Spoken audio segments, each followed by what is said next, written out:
I'm Wadge, and today I'm going to show you how to create that cool particle effect I made in my other video. Basically, we're going to be teleporting around some bats and giving them some various effects. It's basically how it's done, using the random flying AI of bats to our own diabolical ends. So, first off, you're obviously going to want some command blocks. Nice colors. So, pick an area in your world where you want to actually do this, because we're going to need to summon the bats in at a certain place. For reasons, I've chosen this slime block here. Going to spawn it inside of there, just because I can. You don't actually have to make a fancy tower like what I did. And so basically, ignore these commands at the side. These are just for changing the time of day when I activate it. Oh, by the way, yeah, the effect is this is what it can look like if you modify it a bit, but normally it would just look like that. Very pretty. So, first thing you're going to want to do is change the game rule command block output to false, unless you enjoy having 0 FPS and having to sort it out with MC Edit. It might have happened once or twice. So, let's get started. First, we're summoning a bat at the position, can be anywhere, like I said, but I've just chosen that.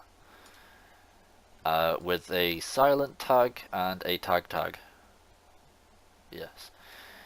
Called test. Couldn't be called anything, I've just chosen test for this demonstration. Next one, we are teleporting. Nope, we're not. That's later. We're giving it an effect. So everything that's got a tag called test, we're giving the invisibility effect for 100 ticks. Seconds. With a strength of 1. And we're hiding the particles, so we put true at the end, because we're going to be putting our own particles on it.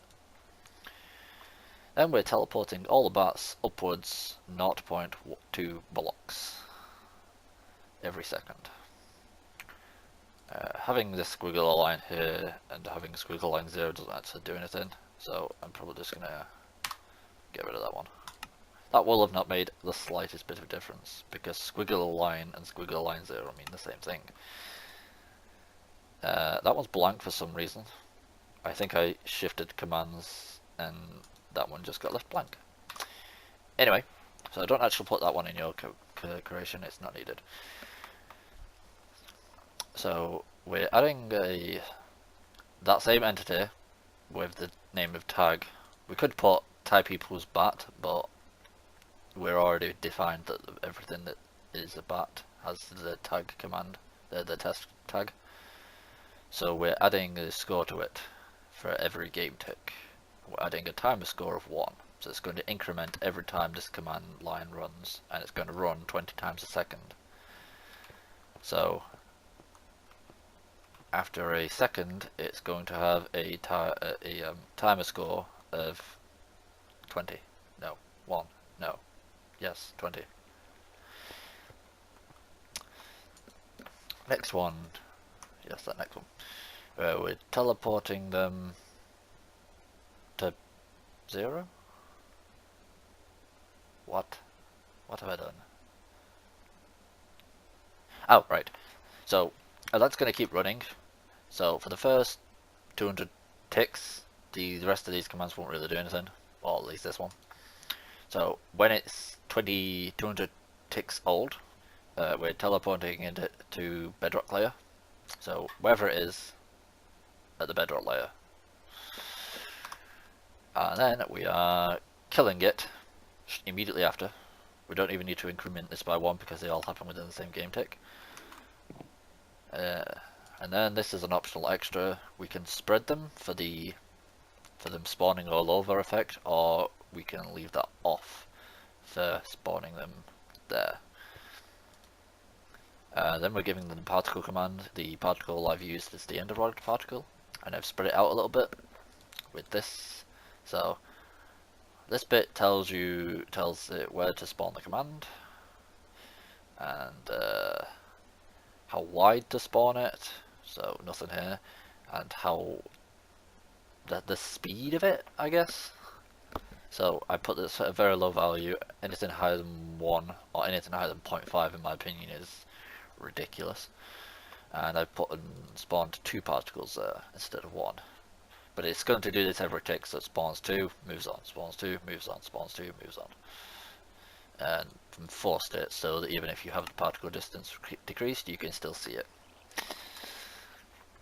Yep, and this one is an experimental one I was testing around with because I have the Optifine installed with the dynamic torchlight thing. And I was putting torches on their heads to see if it would actually show up, but it doesn't really.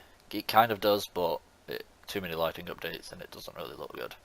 So I disabled that by did I disable that? Oh yeah, it needs redstone, so it's disabled. And that's pretty much it. This command just changes the time of day, and that one kills it and changes the time of day. So, thanks for watching. Hope you learned something new, and I might make more of these if I feel like it. Ta-da! Other thing you could do with these is, if you knew which commands to change, you could spawn it at the top of the world and make them rain down, which I've done in the past, but I didn't do for this tutorial because I forgot. Oh, and a good way to test if your commands are actually working, put comparators at the side of them, although it's not completely flawless. So, because if you have a command that executes once a tick, it's not going to update it. It's only going to show ones that are actually activating all the time, like these ones. Okay. Bye bye. See you later.